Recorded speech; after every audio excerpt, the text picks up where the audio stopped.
Assalamualaikum warahmatullahi wabarakatuh. Perkenalkan, nama saya Nuni Nur Aini.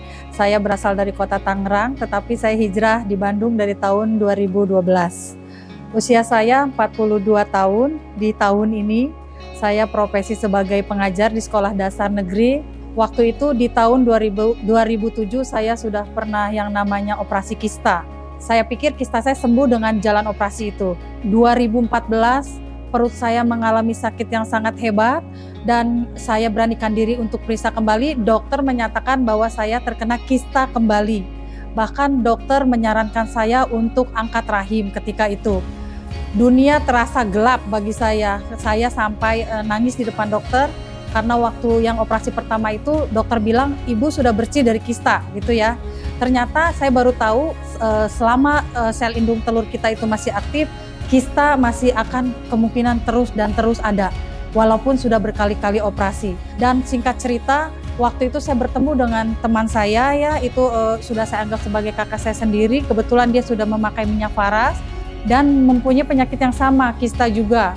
Dia bilang, ini pakai minyak faras. Saya waktu itu aneh gitu kan, kok minyak bisa masuk ke dalam rahim gitu kan ya. Secara akal saya itu nggak nerima gitu. Jadi saya nggak langsung oh iya pakai, enggak. Saya buka, saya cium baunya, aduh enggak banget gitu kan. Karena sebelumnya saya memang tidak suka minyak-minyakan gitu kan.